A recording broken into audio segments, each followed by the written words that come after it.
Hi, welcome to Gansbury Talk. Today, we are very glad to have Mr. Martin Fischer, Chief Executive Officer of FORVIA, as our guest.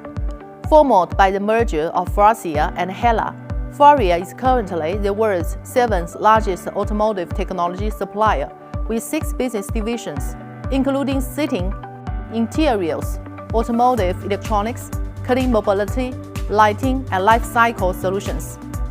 Guided by the mission, we pioneer technology for mobility experience that matter to people. FORVIA is committed to being a transformative force in the future of mobility, anticipating and driving industry shifts while serving as a preferred, innovative, and integrated partner for global OEMs. So congratulations on your new position. Thank you. How do you feel as the CEO of one of the top global tiers? How do you feel that? It's a great honor, and I'm humbled as well at the same time, facing really a great, fantastic role to lead FORVIA as such a strong automotive supplier into the future. And coming in, of course, the first moment is, who is FORVIA? And it is about the people, obviously. So when I started connecting with the teams, I was really intrigued by the level of business orientation, by the accountability that people take, and a good attitude we can do.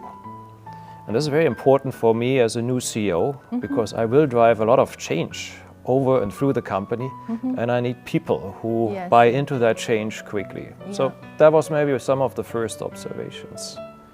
And then obviously there's the business part as well. So I see that we have built a very good portfolio over the years. So you saw us acquire other businesses. HELLA was the last big acquisition. So when I look at the portfolio, it's a very good mix of, let's say, stable businesses. We have the seating business, we have the interior business. That's going to be part of every car. Exactly. Right? No matter if it's combustion engine driven or electrically driven, no matter if autonomous or conventional driving. So it's good to have a stable axis in the business in transforming times. But then also we have the real growth elements. So we look at software and electronics products. And of course, that's where a lot of investment goes in, but also a lot of growth can be harvested in return. So that makes me feel very strong about the portfolio.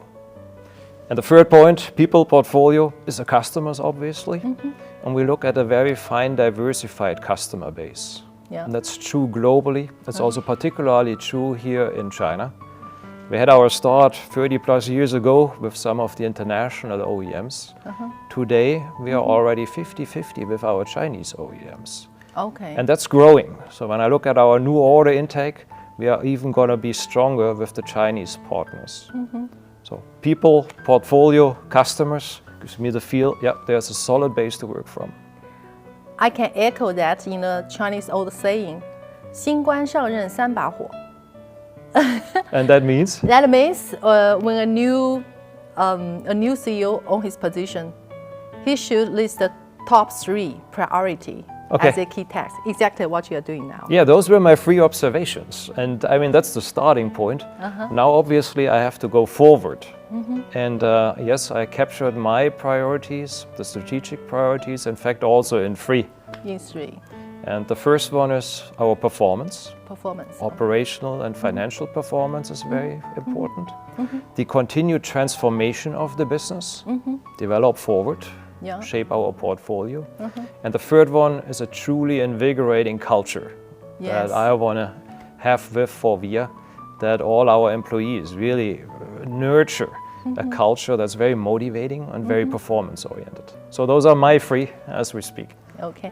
You are very experienced in the automotive industry, and you can see that we are in a really dynamic society, emerging technologies, phenomena, a lot of things happened. So from your perspective, what are the major trends do you see shaping the future of mobility? I mean, when I really sit back, and go maybe beyond the actual technology trends, we always talk about electrification and automated autonomous driving. But when I really sit back and say, what are the overarching trends? I think I want to mention sustainable mobility. That's going to be important for the planet, for the humankind, and then individual drivers as well. And next to sustainability, I see really an individualized offering to the mobility needs of our final customers. And those are the two, I think, from which we then can derive really specific technologies, specific orientations for the company. Wow, yeah. I think that some of the suppliers, I mean, especially focus on the B2B, actually realize the importance of the customer needs.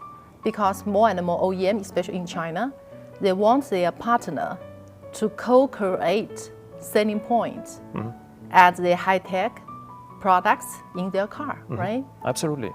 I mean, that goes a little bit with our mission statement. I don't know if you are aware of it, but our mission statement is we pioneer technologies for mobility experiences that matter to people. FORVIA is looking to the final customers, and by understanding their needs, we can very well support our OEM partners with fresh product, fresh technology, and fresh functionality.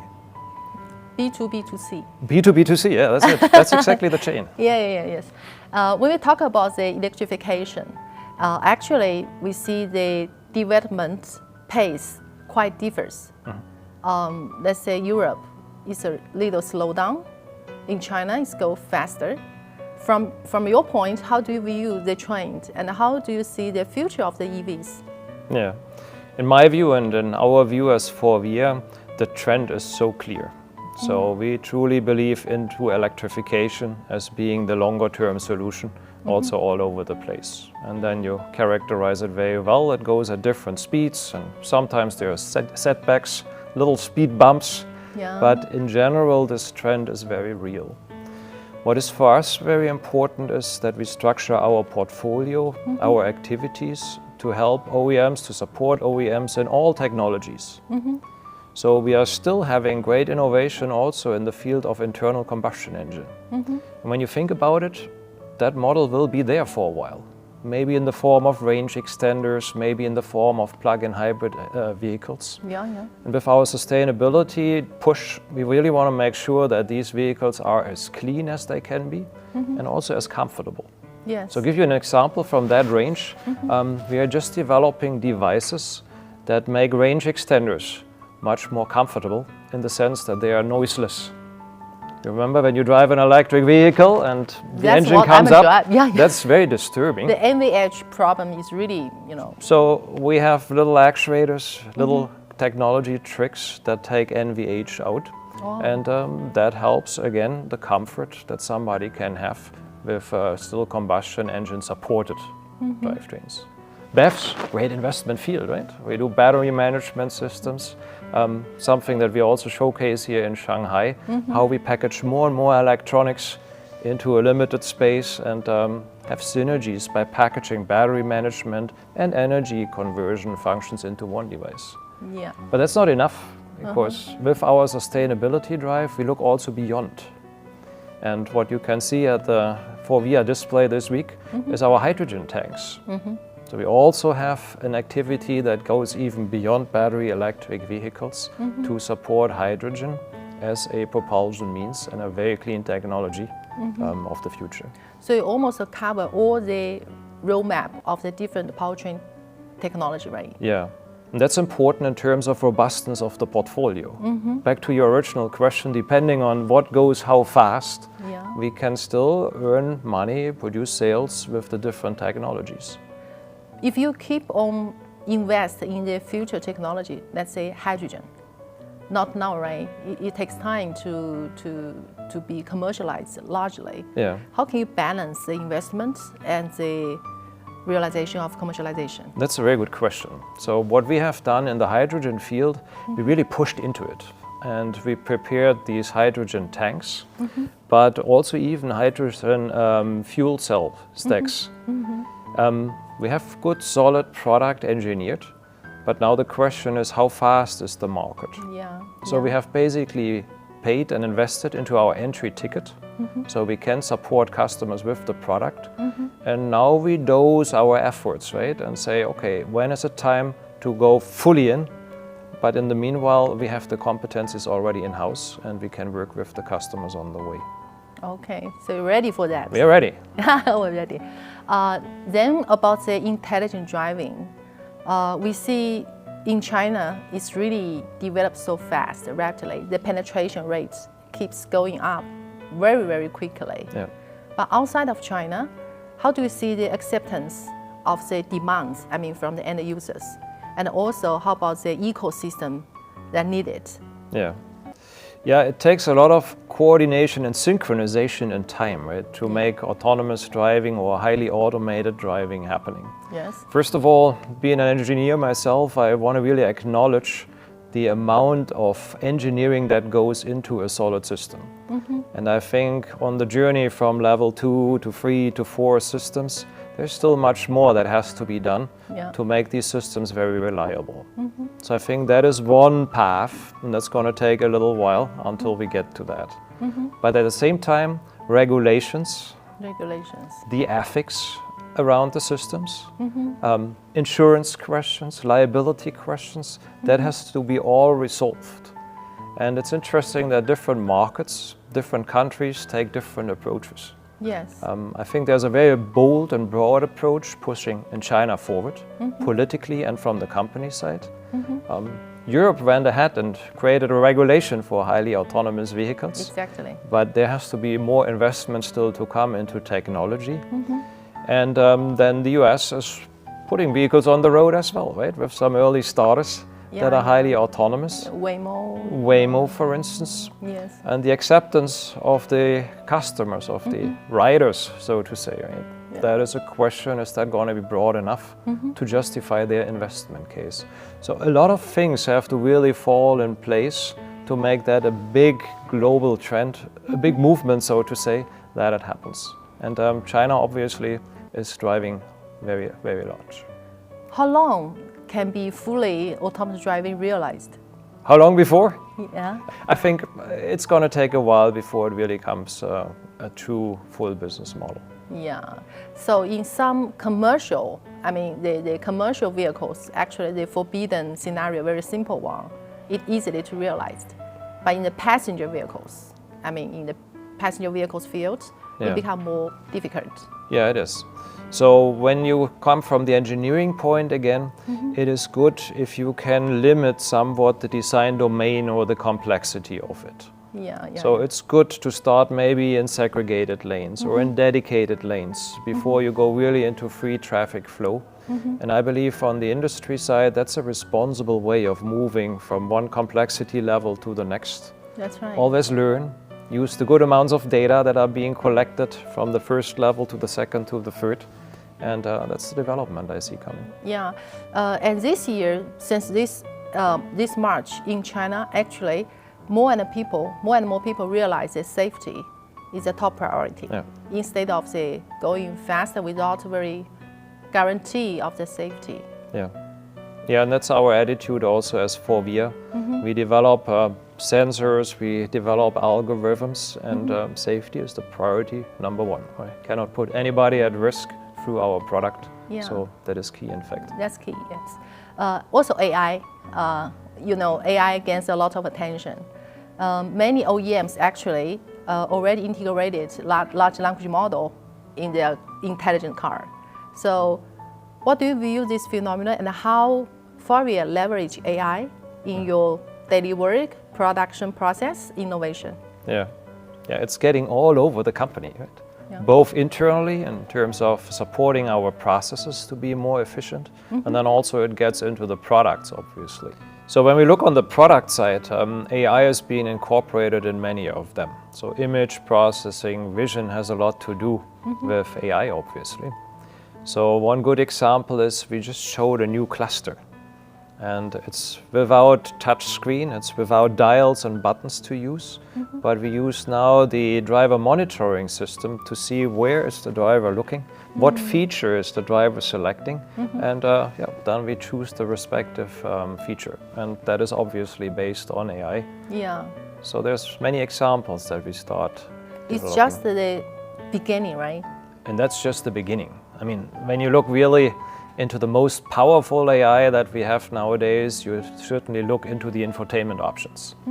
You might know we operate one of the most obvious or most distributed app stores. So that's our appning business line. And when you then communicate with the car and with that app store, that is obviously now being prepared for large language modules. So it's going to be a very natural way for the driver or the passenger to interact with the app store and with the infotainment devices. Yeah, as you just mentioned that currently FORVIA actually cover a very wide range of the products from the seating, interior, electronics, and sensors, etc. How can you, leverage the synergy, achieve the synergy and allocation in the group? Yeah, that's a very important strategy process, right? You say allocation. Yes. It is important to know where we invest going forward. And we apply a very rigid strategizing and then CapEx and fund allocation to the areas where we see the best benefits from the investments. What I'm always excited about is if we innovate together under the FORVIA roof as one FORVIA. And you can see with these customer-centric functions that systems start blending. Let's say we have a driver assistance system, and that's responsible for guaranteeing safety of the vehicle, right? And it's going to apply brakes. And most of the time that's going to be good, but maybe not all accidents can be avoided due to some other traffic participants' behaviors. So what we are working on right now is how is the driver assistance system going to work together with our seating systems? Yes. Why is that? We want to have comfort seating, right? Yes, we have now a 60-degree seat, which is of importance in the case of a crash because you have to protect the passenger. So what you want to do is bring up the backrest at least to 45 degrees from this most comfortable 60 degrees. So now the driver assistance system has to interact with the seat system. And here's our teams, right? Putting thoughts together and determining how much time do you need to bring the seat up?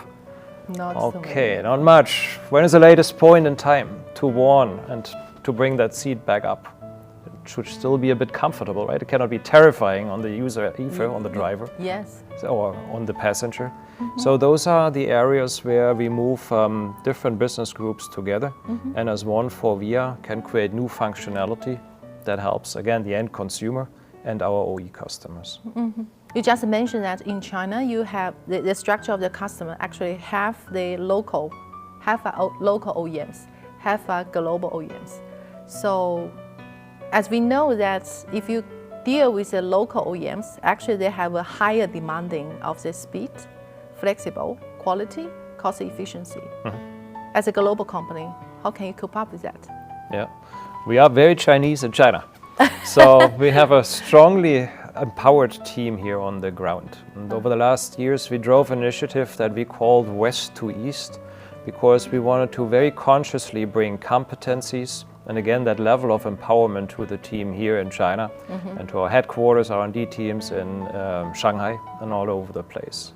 So I think that is a prerequisite to work in the same culture, in the same language, with that same good mindset towards speed, right, in the first place, but also cost consciousness, consumer-centric innovations. And all that happens right now with our China team. So the old days when innovations happened to come from Europe and then be applied here to more the international OEMs, that's over.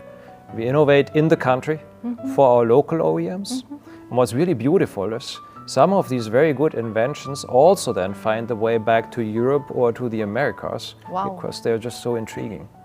So leverage the local resource to global. Absolutely. Can you share some best practice? Yeah, I can share some best practice. I was in the US actually early in March and we did a little bit of a technology demonstration.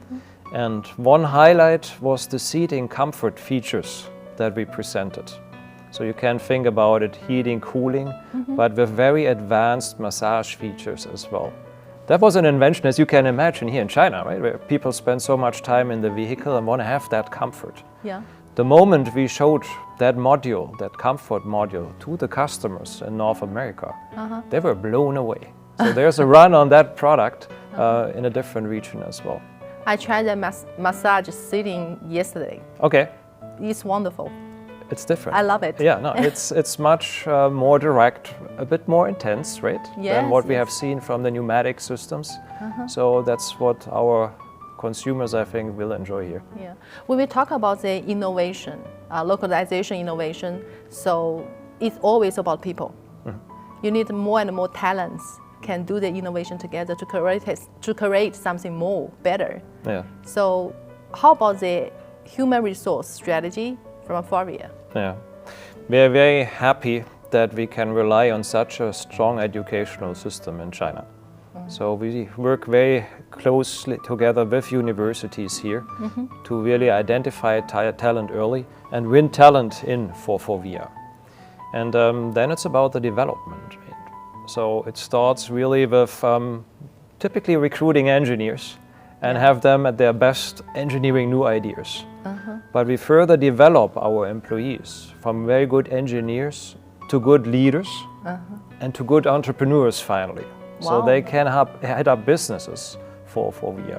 How? So that's by exposing, by trusting, by challenging, and also taking little risks, right? Not to say it's always the long timers who can do the new things. No, it's our fresh people with their creative thought that we want to have really in the race. That's encouraging, right? Yeah, and it's fun to observe. It's fun to observe the development of so much really good and young talent. And we have a couple of special measures also on the site. So we run innovation competitions, and we do that inside of FORVIA.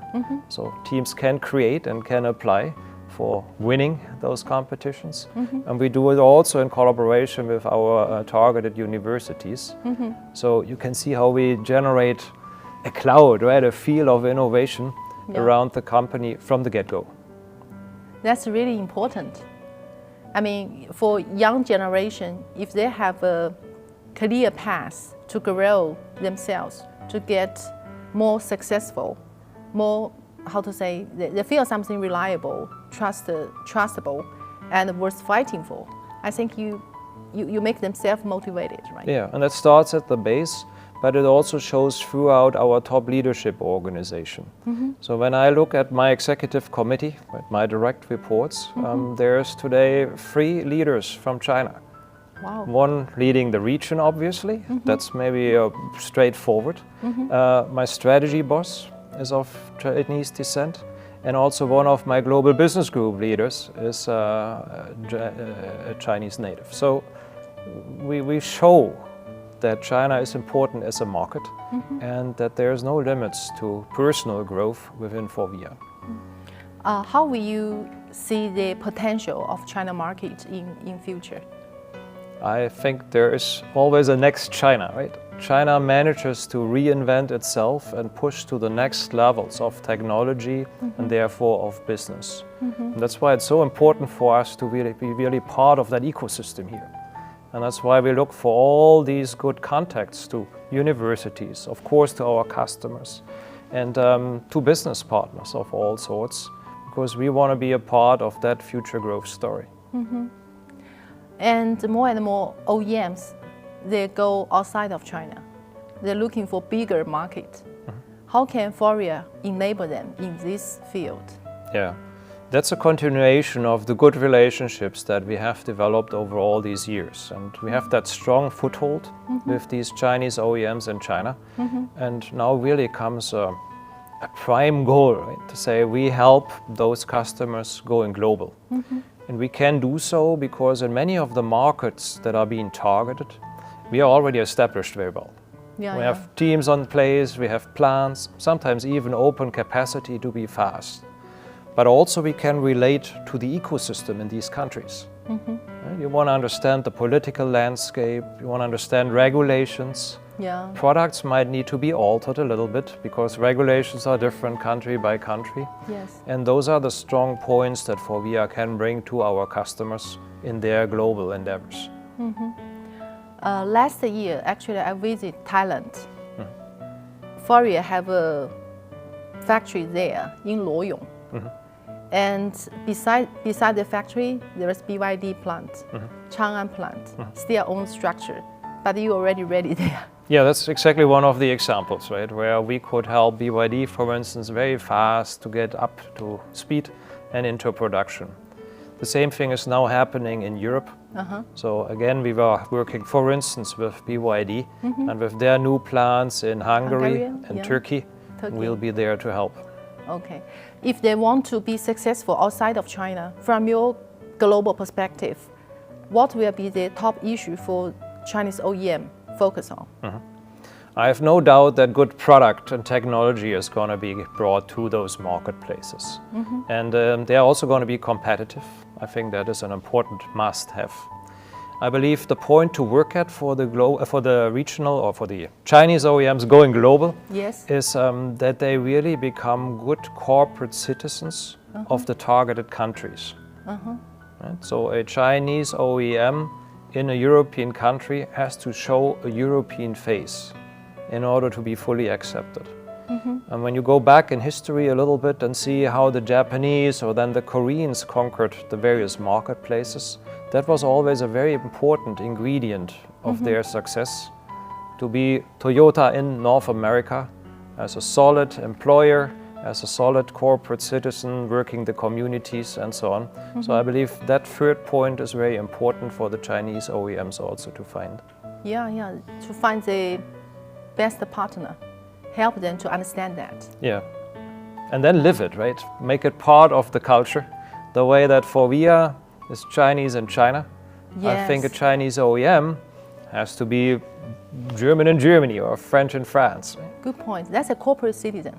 That's a corporate citizen in my eyes. So. Oh, wow. So since we are in Shanghai, Auto Show 2025, can you give a brief introduction about the initiative products showcasing here?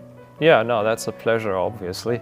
When you come to see our display, you see one vehicle that we have defined, right? That's a Sapphire vehicle.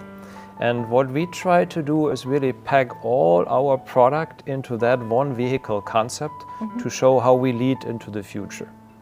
And it covers all our activities areas. So we look into safe and automated driving. And we have energy management, battery management, electrification. And then we have sustainable and digital in cockpit environments and cabin environments. And all those three you will see.